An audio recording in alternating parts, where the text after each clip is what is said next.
investigasyon na po nangyari, yung mga pangalan na po nalalantad, yung mga agad-agad. Patingin nyo, dito po sa mga pangalan na po lumabas, sino pwede na po natin masabing masampulan? Kumbaga, talagang maski na nung denial po ang gawin, yung ebidensya po ay talagang nagtuturo na po sa kanila. Muna tayo dun sa kulungan, dun muna sa dapat imbestigahan. Sino po na mga dapat agad marinig? Martin Romualdez, Zaldico, President Marcos, 17 binanggit na pangalan na congressman sa Senado. Magandang araw po sa inyo mga banateras. Ako po si Banat Girl. Ito po mga banateras, panoorin natin ito at sabay-sabay po tayong mag-react sa comment section.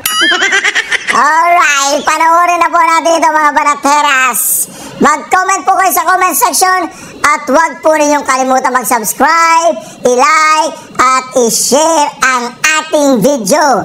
I am not Filipino for nothing. Mahalin po natin ang Pilipinas. Ito na po.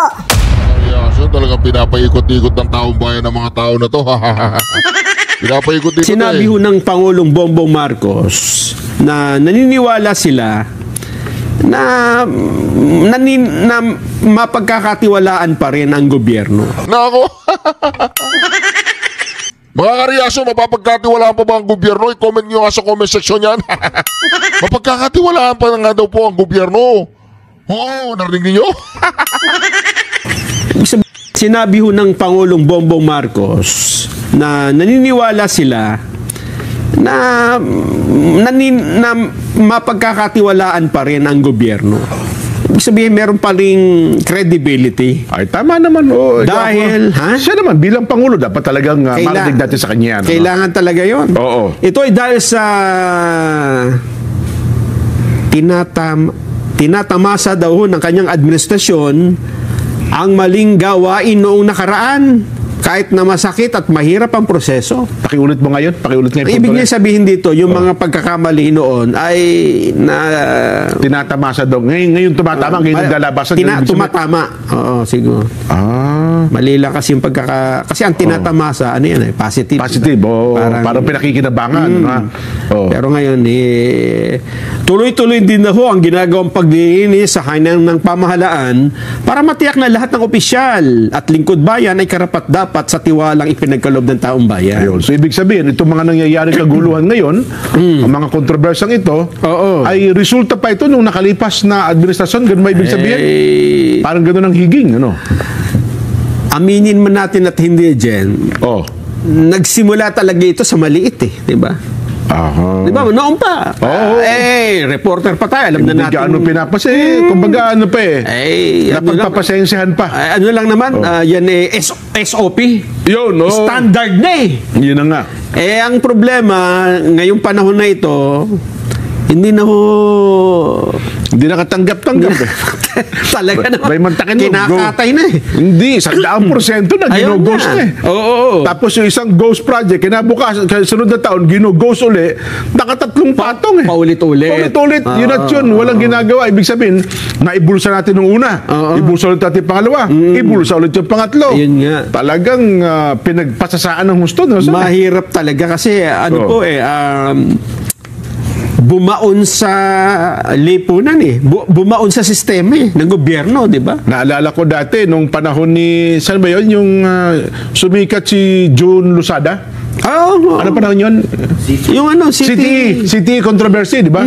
Doon sumikat yung moderator greed. NBNCTE. Yes. Kaya lang yan, Jen, yung NBNCTE, ano pa lang yan plano hindi na nga hindi nagkatuluyan yan. Diba? Kasi sabi, Chairman, meron kang 200 dito.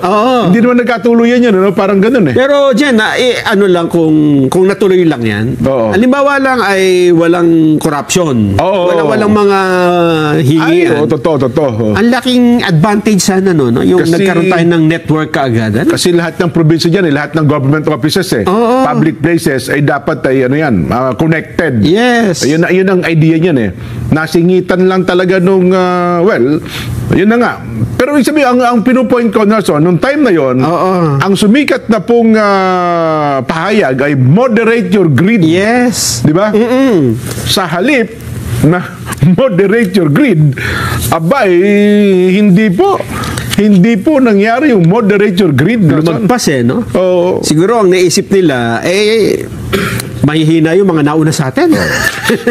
Bantay mo, iba yung NBICT, nasundan ng fertilizer fund scam, sumunod na naman, mas malalaki. May Napoles. Pakyat ng pakyat na yung halaga. Ang problema ngayon, sumabog ho. Sukdulo na kasi ito Talagang... kasi mismong budget na. Umabot na sa rurok. Kumbaga sa nagkakamada. Ito, akin yan, ha? Dito, inyo yan. Lahat ng... Tsaka ngayon lang ako nakakita sa picture na sinasalansan yung ganun laksa-laksang pera. Dati, lang yung gawa kathang isip lang Totoo pa lang nangyayari, Totoo. Kontakin mo yan. Kaya ang sabi ng Pangulo, eto ang sabi niya, mga kababayan. Sinabi niya ito sa Gawad Parangal ng Metrobank Foundation 2025. Reminded that hope is never lost, that integrity lives in our institutions, that honor still defines what it means to be a Filipino. Bawat tapat na guro, sundalo at pulis ay isang tagumpay laban sa katiwalian at pangungutya na sumasalot sa ating bansa. Kasama po kayo sa aming inspirasyon upang magsumikap na itama ang mga nagkagawiang mali sa gobyerno. Patuloy tayo sa paglilinis ng hanay ng pamahalaan upang matiyak na ang bawat opisyal, bawat lingkod bayan ay karapat-dapat sa tiwalang ibinibigay sa kanila ng taong bayan. Hindi madali ang laban na ito. Marami pa tayong haharapin. Marami pa tayong pagdadaanan.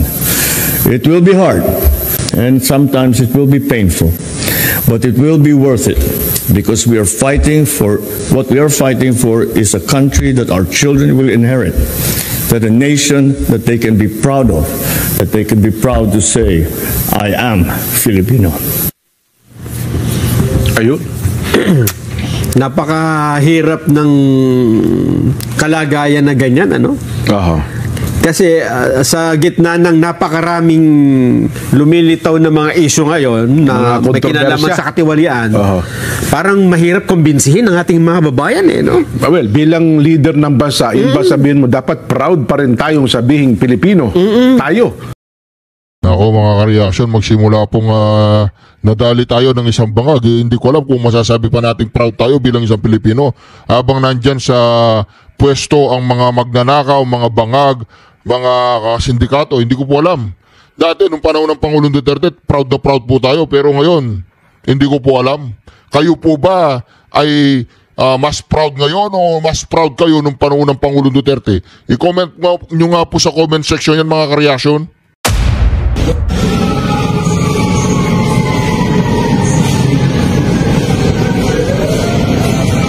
Nakikita po ninyo mga ka-reaction. Nakikita po ninyo mga ka-reaction. Yan po ay sunog ng DPWH office dyan sa may Quezon City. Pagkatapos po na magpahayag ang ICI na payag na silang i-live telecast ang hearing sa ICI mga ka-reaction, nagkaroon na po dyan na sunog dyan sa may Quezon City sa may DPWH. Yan ba ay nagkataon na sa pagpayag ng ICI na isa publiko ang hearing at sabay na sunog yung DPWH dyan sa may Quezon City. Pero bago po natin ipagpatuloy ang ating napakagandang reaction video na ito mga ka-reaction, intro muna tayo. Siyempre si Pangulong Duterte at si Ero, bending dalo, tulpo!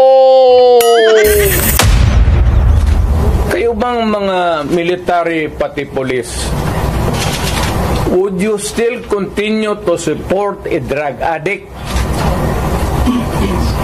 Alam ninyo kung pero tanungin mo lang yung Presidential Security Command. Puro military man yan. You did not go far. Yung mga tao ninyo sa military. Hanggang kailan kayo magsuporta ng drug addict na presidente? Wala tayong pakialam sa batas. Sometimes you have to bend the law to be able to please the people.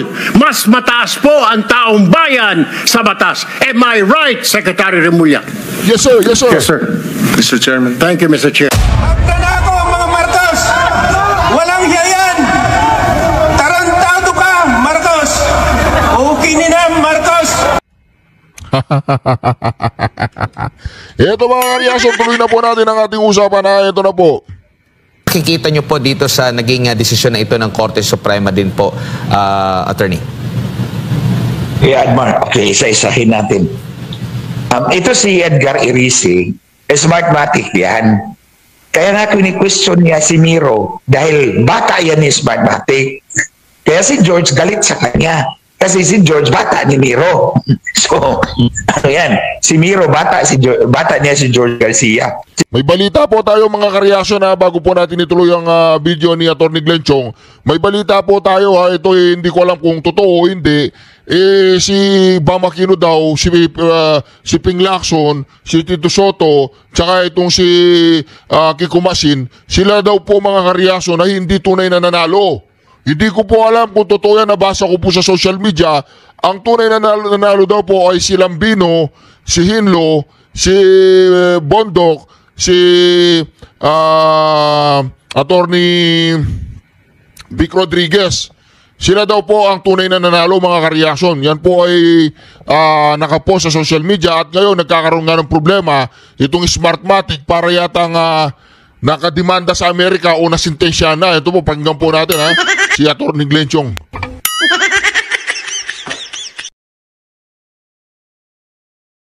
Po dito sa naging desisyon na ito ng Korte Suprema din po, Attorney? Yeah, Admar. Okay, isa-isahin natin. Ito si Edgar Irisi, smartmatic yan. Kaya nga kini-question niya si Miro dahil bata yan ni smartmatic. Kaya si George galit sa kanya. Kasi si George bata ni Miro. So, ano yan? Si Miro bata niya si George Garcia. Si Smartmatic bata niya si Edgar Irisi. Kaya sila nagbanggaan. But I agree with the Supreme Court's decision na disqualification should rest only upon final conviction. Dapat, kung na-convicted ka na finally, that's the only time you will be disqualified. Because we go back to the presumption of innocence until proven guilty beyond reasonable doubt, diba? Constitutional right naman yan ng bawat isa sa atin. You are presumed innocent kasi pa nakita ka na ikaw ang sumaksak dyan. Pagdating sa korte, diba? Nakita na ikaw sumaksak. Pero pagdating sa korte, you would still be presumed innocent until proven guilty beyond reasonable doubt. So that's why, kung ang disqualification is based on an infraction of law committed, violation of law, ay dapat only upon final conviction. Pero tulad na nga ng sinabi ko, si George Garcia, bata ni Miro. Si Irisi, bata ni Smartmatic. Kaya nag-aaway silang dalawa. Kaya pinadisqualify ni George Garcia para makaganti naman siya kay Edgar Irisi. So in other words, that's proxy war between Smartmatic and Miro. So, on the other hand, ito namang sa Duterte Youth and kay Congressman Benny Abante, ngayon lang talaga ako sa panahon ni George Garcia, ngayon lang talaga ako nakakita na yung natalo ay siyang nanalo pagkatapos ng eleksyon. Ngayon lang talaga, I mean, never in history did it happen na yung natalo, yun ang nakaupo. Yun ang proklama pagkatapos ng eleksyon. May naproklama na nga eh. Kinansila yung proclamation, pinaupo yung iba. In the case of Duterte Youth, ang nakikita ko dyan, aside from the political side, may political pressure. Di ba? May political pressure yan to remove, to disqualify the Duterte Youth. But on the other hand, it could also be a money-making venture. Kasi pag dinisqualify mo yung 3 seats ng Duterte Youth, pwede mong ibenta doon sa susunod. 3 seats din yun. Binibenta nga ng COMELEC yung registration ng party list, yung pakayang pagkapanalo, yung pakayang proclamation. Ito, kaya balik ulit tayo dyan sa COMELEC. Ang problema ng bansang ito, economically, politically, everything else, dyan magmumula sa COMELEC. Dyan nagsisimula yan. sa manipulated election system. Magbabayad ka, imagine party list, kailangan mo magbayad ng 5 milyon para ka payagan na tumakbo. Kung sakaling matalo ka, kung may pwedeng maniubrahin, hahabol mo, may papanalo ka pa rin. Hindi na nila ito mapagtatakpan, hindi na nila ito may tatago. Hindi na po nila may pagtatakpan ito. Talagang sisingaw at sisingaw na ang kanilang baho, mga kareaksyon. Bilang isang dating mambabatas at sa mahabang panahon din sa executive din, no? Sa legislative at sa executive. Gaano po kalawak po gaano kalaki ang kapangyarihan po ng executive, ng Office of the President sa executive sa kabuuan po kung ikukumpara sa Kongreso? Pagdating po dito sa pagbusisi, paghimay po sa budget po natin. Kasi parang meron kasing mga nagpo-Poncio Pilato na hugas kamay dito po sa issue ng korupsyon na parang wala silang kasalanan. Kumbaga, ang accountability ayaw nilang dalhin dahil hindi naman siya, walang pananagutan kumbaga. After kasi dito sa Kongreso, sa panukalang budget, hindi po ba dadaan po yan sa opisina ng Pangulo? Wala po bang kapangyarihan? Mababa po ba yung kapangyarihan? Maliit ba yung kapangyarihan ng Presidente para mahimay ng mabuti? Kasi ang lumalabas din ngayon, ang isa sa mga pinagmumulan ng issue ng korupsyon, nagmumula dyan sa Kongreso sa pag-craft pa lang doon po sa mismong panukalang budget po, Attorney. Iyon ang kanilang sinasabi para lalong malito ang ating mga kababayan o ang taong bayan na hindi nila kabisado o wala silang sapat na kaalaman sa paggawa ng budget ng ating pamahalaan o yung gagastusing pera ng ating pamahalaan. Ganito ang proseso, simple lamang yan. Umpisa yan sa tinatawag nating mga local development council sa barangay, sa munisipyo, sa probinsya. Meron tayong mga tinatawag na mga development council dyan. So lahat ng mga gastusin o mga proyekto na gusto nilang hain sa national government, dumadaan siya mga local development council. Tapos, papasok na yan sa regional development council. Doon sa regional development council, ando doon yung mga regional directors ng executive department, lahat ng mga ahensya ng national government, nasa RDCE yung mga yan. Andiyan din yung kinatawan ng mga local governments, mga presidente ng City Mayors League, Municipal Mayors League, at saka yung governors, no? Yung mga governors ng mga rehiyon. Nandoon sila at umaatin sa regional development. At doon pinag-uusapan pa lang kung ano yung mga budget ng mga iba't ibang mga probinsya, o iba't ibang mga munisipyo at syudad. At doon sa Regional Development Council ay yung mga national government agencies. Pagpalagay na natin, DPWH, sila ngayon ang mga ngasiwa tungkol sa mga proyektong ito. So anong mapagbabasyan sa bawat rehiyon, iyon ngayon ay dadalhin sa Department of Budget Coordinating Council. Ito ngayon, nandiyan ang DBM, nandiyan din yung Finance, nandiyan din yung mga ibang ahensya dyan sa Budget Coordinating Council. Tapos, i-prepare nila ngayon itong National Expenditure Program o kaya tinatawag na NEP.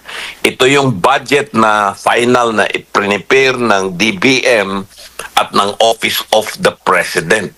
So lahat na kolekta nila itong mga galing sa iba't ibang mga rehiyon, doon pa lamang sa RDC, doon sa mga rehiyon na yan, nagsisingit na itong mga tiwaling mga opisyal ng pamahalaan ng mga proyekto. Pati na rin yung mga mambabatas ay doon sa RDC nagsisingit na sila roon para maisama na doon sa NEP na tinatawag yung National Expenditure Program.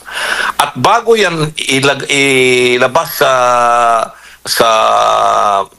papunta sa Kongreso, siyempre ina-approvean yan ng DBM at ng mga ibang cabinet members. Alam naman natin yung mga cabinet members na yan, sila yung tinatawag natin bosom friend ng presidente. Kung anong sasabihin ng mga cabinet members na yan, yun na rin ang sasabihin ng presidente, maliban lamang kung babalik na rin ng presidente. At ipinipresenta yan sa presidente ng DBM bago dalhin yung kopya ng NEP sa House of Representatives. Pagdating doon sa House of Representatives, alam na natin magkakaroon ng mga committee hearings dyan, may mga babaguhin dyan, may mga insertions na namang magaganap dyan, etc. Pero ang kapangyarihan ng paggastos ng pamahalaan ay nasa executive department. Sa katunayan, dito sa umiiro na sistema natin, ay mas malawak yung power of the purse ng executive department kaysa sa House of Representatives o kaya ng Senado, kasi hindi katulad sa Amerika. Sa Amerika, pwedeng maparalyze ang executive department kung hindi ipasa ng House of Representatives yung budget ng isang partikular na ahensya ng gobyerno nila. Dito kasi sa Pilipinas, hindi mapaparalyze yung gobyerno o yung ahensya kasi kung hindi ipinasa yung kabuuang budget, ay meron tayong automatic appropriations na tinatawag. Ibig sabihin, kung ano yung budget ng nakaraang taon, automatic na pwedeng gamitin yung budget na yan. Let's say, for example, itong 2026 ang budget ay hindi ma-approvean by December of 2025, ay automatic magkakaroon ng appropriations, yung gagamitin pa rin natin yung ceiling ng 2025 para tumakbo yung gobyerno. Sa Amerika kasi iba eh. Pag hindi inapruban ng House of Representatives, bawat ahensya pwede lang iparalyze yung isang particular na departamento o particular na ahensya para hindi makapag-operate kasi hindi nila inapruban. Dito sa atin sa Pilipinas, walang nangyayaring ganon. So, ang katunayan, yung power of the first of yung kapangyarihan ng paggastos ng gobyerno ay nasa executive department. Kaya, imposibleng hindi alam ng presidente ng Pilipinas o ng Department of Budget and Management kung ano ang pinal na lumabas doon sa tinatawag nating GAA o bago maging GAA, yung Bicameral Conference Committee report na yan, ay bago pirmahan yan ng presidente, binubusisi yan ng Department of Budget and Management. Katunayan nga, yung Pangulo ay sinabi nga niya nung mga nakaraang mga pahayag niya na binabasa niya yung mahigit 4,000 pahina ng budget bago niya pirmahan. So, imposibleng hindi alam itong mga insertions na ito. Ngayon, napirmahan, alam niya yung mga insertions na yan na bago doon sa NEP. Doon sa execution, ay alam naman natin ang nag-execute yan ay DPWH. Pero nakikialam yung mga congressmen at mga senador dito sa implementasyon. At hinahayaan yan, hindi pinipigilan ng executive department kasi natatakot din sila sa gagawin ng mga congressmen at senador pagdating sa susunod na budget.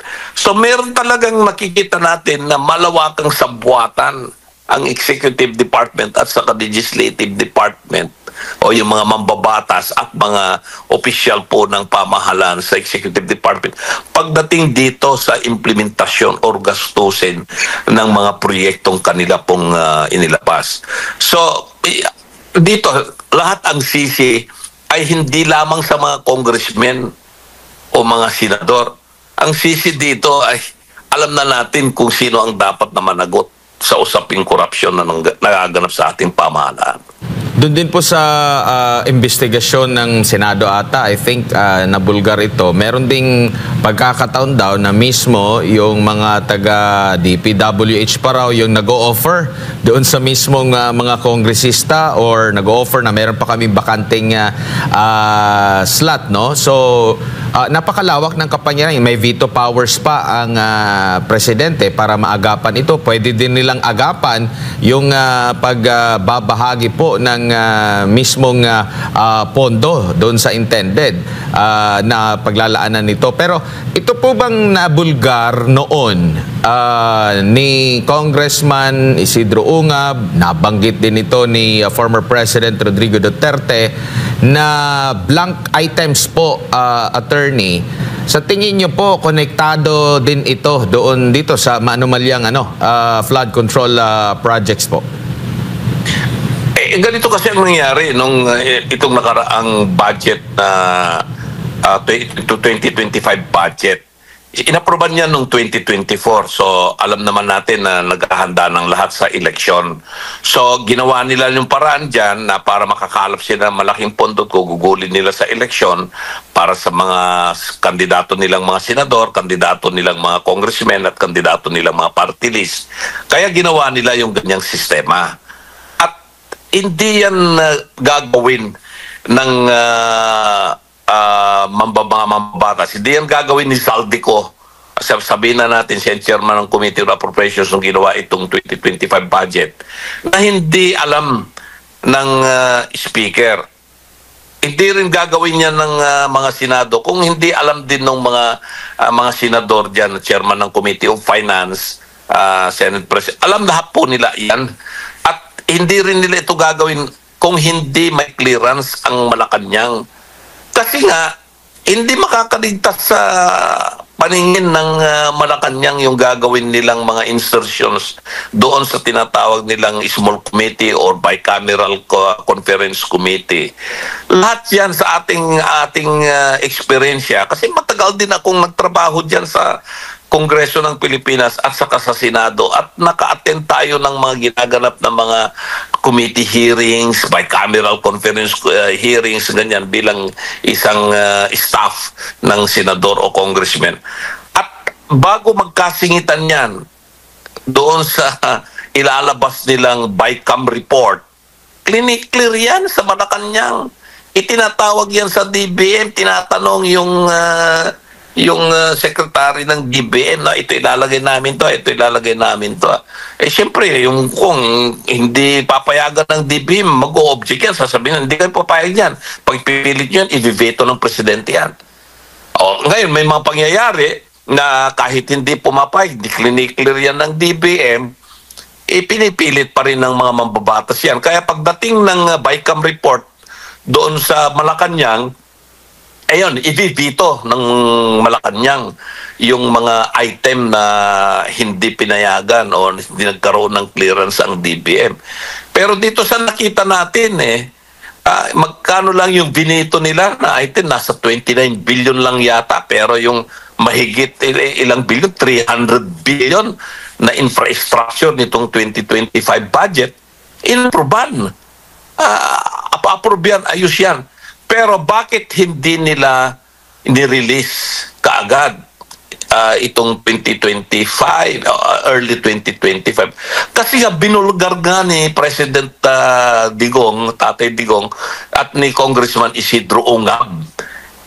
Dahil kung hindi binulgar yan ni Congressman Ungab at ni Tatay Digong, itong ginawa nilang mga blanco na yan, ay sigurado na i-release yan, yung pondo na yan, as early as last quarter of 2024 kasi pwede nang magkaroon ng advance na mga bidding at saka yung early quarter of 2025 bago magkaroon ng tinatawag na prohibition for the implementation of infrastructure project. Kaya nga, pag susuriin mo yung statement nitong si Congressman Toby Chanco na ilang beses yung pinahayag yan sa Kongreso ng Pilipinas, sa kanyang mga talumpati, at yung kanyang pinahayag sa committee hearing sa Senate Blue Ribbon Committee, pinahayag niya yan na itong mga congressmen ay nagpipilit na pa-i-release yung kanilang mga budget, mga flood control projects para magamit na nila sa eleksyon.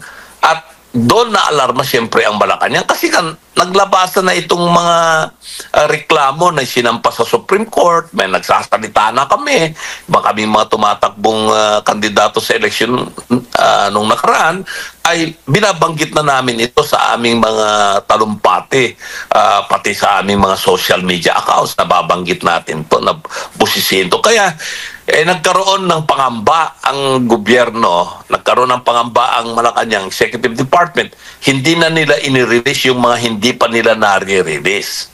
At eventually, Pagkatapos ng halalan, lumabas yung resulta, talo itong mga kandidato ng administrasyon na inaasahan nilang mananalo.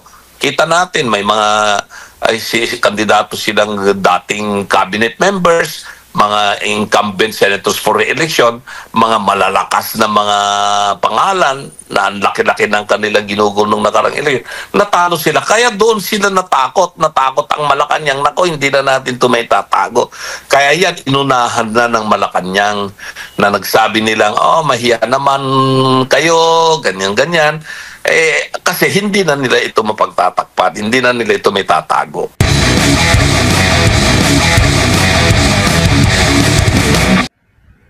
Nako, mga reaksyon. Meron pa raw unfinished business si Senator Ping Lacson bilang chairman ng Blue Ribbon Committee na nag-iimbestiga sa flood control project. No, babalik na naman. Ano yan? Nagtatanga-tangahan lang kayo dyan, gano'n. Pinapaikot nyo yung taong bayan, aalis, babalik ano yan, para sipon. Balik-balik, gano'n, labas, pasok, gano'n. Meron pa raw unfinished business si Senator Ping Lacson bilang chairman ng Blue Ribbon Committee na nag-iimbestiga sa flood control projects. Dahil dyan, hahawakan niya raw ulit ang komite. Ayon kay Senate President Tito Soto, narito pong report ni May Anlos Baños. 100%. Ganyan kasigurado si Senate President Tito Soto na babalik bilang chairman ng Senate Blue Ribbon Committee si Senate President Pro Tempore Ping Lacson. October 6 nang formal na magbitiw si Lacson bilang chairman ng makapangyarihang komite. Hindi raw kasi gusto ng ilang senador ang nagiging direksyon ng kanilang investigasyon sa mga maanumalyang flood control projects. Kwento ni Soto, nakarating daw kay Lacson ang kagustuhan ng ilang senador at maging ng publiko na hawakan niya ulit ang Blue Ribbon Committee. Tingin din ni Soto, may unfinished business pa si Lacson sa komite. Marami pang hindi nauungkat. At kung ito'y makakatulong, ang tingin niya siguro, mas makakatulong ito sa ICI. Nako, dinelay nyo lang. Diba, ginagago nyo yung taong bayan. Delaying tactics ang ginawa ninyo eh. Kunyari, nag-resign si Lacson. Kunyari, naghahanap kayong papalit kay Lacson. Ngayon pala, si Lacson pa rin ang babagsakan ng... Ito talagang bulagaan na to. Ito si Tito Soto, Bulaga Soto, talagang magagaling kayo sa delaying tactics eh. Sa the Ombudsman and the Department of Justice. Ako, tingin ko si Senator Lacson, 100% na babalik bilang Blue Ribbon Committee Chair.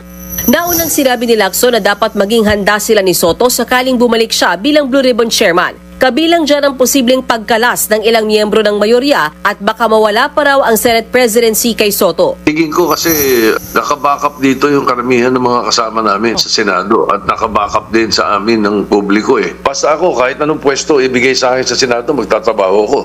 Nakabackup daw yung publiko sa kanila. Nakabackup daw yung mga senador sa kanila. Natatakot yung mga senador. Nakabackup po ba kayo dito kay Wambol University Scholar Bulagaan Tito Soto? Maging si Senator G.V. Ejercito na miyembro ng mayorya, wala naman daw nakikitang problema kung babalik bilang Blue Ribbon Chairman si Lacson. Matatanda ang isa si Ejercito sa nagsabi noon na kinukonsidera niyang kumalas sa mayorya pero naayos na raw ito. Kasi walang takers din eh, no? And at the same time, I have to parang ako pinapagbinta na sinasabing ako naging factor, wala, no? Actually kami sa Lacson nag-uusap kami naman yan. Na-clarify naman ni SP Soto yun, no? Nung nagkaroon kami ng caucus.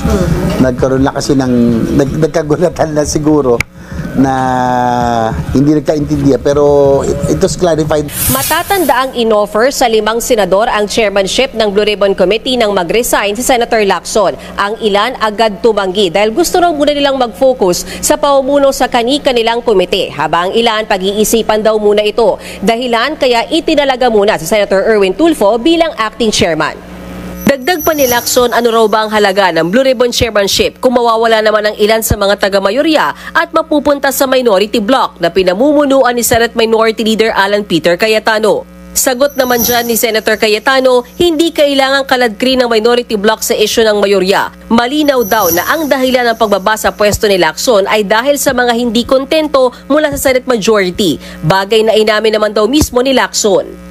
Mga kapatid, ako po si Ruth Cabal. Dito tayo sa Totoo, Dito Kasi po sa mga investigasyon na po nangyari, yung mga pangalan na po nalalantad, yung mga agad-agad. Patingin nyo, dito po sa mga pangalan na po lumabas, sino pwede na po natin masabing masampulan? Kumbaga, talagang maski na nung denial po ang gawin, yung ebidensya po ay talagang nagtuturo na po sa kanila. Muna tayo dun sa kulungan, dun muna sa dapat imbestigahan. Sino na mga dapat agad marinig? Martin Romualdez, Zaldico, President Marcos, 17 binanggit na pangalan na congressman sa Senado. Kailangan lahat imbestigahan lahat. Hindi pa pwedeng pili lang. Merong listahan kung sino po ang mga congressman at mga senador na nagkaroon ng flood control projects. Meron pong kompletong listahan kung saan, magkano, at kailan po ito pumasok sa kanila at in-implement. If it's 300 congressmen, then investigate 300 ko. Ilabas mo na yung listahan. If it's 24 senators, then ilabas yung listahan. Ma'am, I'd like to remind you, lahat ng DPWH officials, from secretary to the district engineer, sibak na po lahat, wala na. Ang mga contractors po, nakalantad na yung listahan nila. Ito po ang aking suggestion na by law.